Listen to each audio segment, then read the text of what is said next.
BSI, seen as safe. BSI, I've got my gloves on. I would also consider putting on eye protection and even a mask. For this video, I'm not going to put a mask on because then you would not be able to hear me.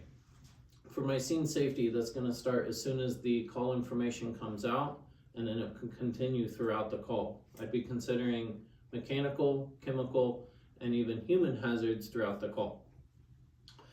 Now that I have that out of the way, I'm going to go ahead and show up to my scene and start assessing what I find. The first thing I want to know is how many patients. It appears that I have one patient at this time. I'm also going to request additional resources. I want to make sure that I have ALS on the way in case they are needed. Primary assessment. First thing I need to consider is if this is a mechanism of injury versus the nature of illness. To do that, I'm going to refer to my call text, which said this is a sick person, and that at this time, we're going to assume it's a nature of illness. So there's no need to take C-spine at this time. I'm going to get my general impression. I see a 28-year-old male who is laying on the ground, doesn't appear to be in any discomfort, and their chief complaint is sick person. Level of consciousness. This patient appears to be alert. I'm going to go ahead and do my alert and oriented questions at this time. Sir, can you tell me what your name is?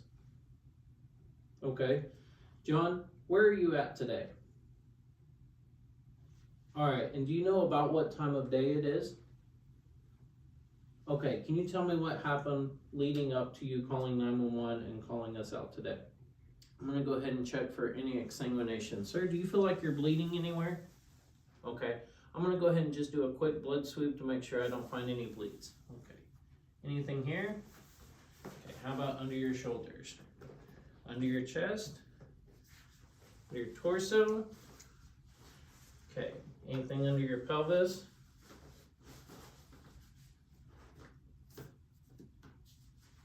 What about your legs?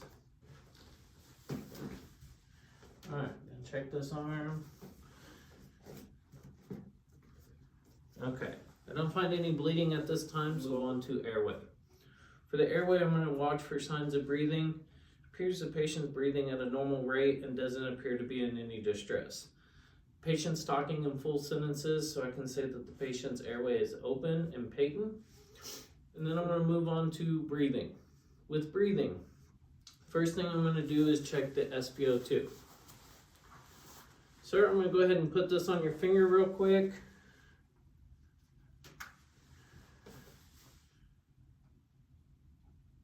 Okay, it looks like the patient has an oxygen saturation of 97%.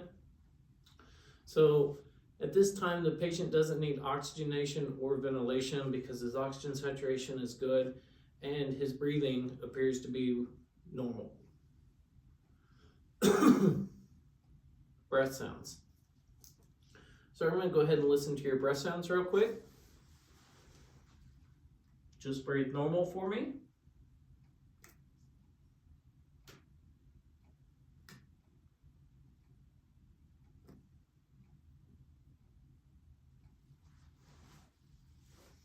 Breath sounds are clear and equal bilateral. I'm going to go ahead and check for any injuries. Sir, if you can take a big deep breath for me, I'm just going to fill your chest. Okay, I don't feel any flail segments, any crepitus.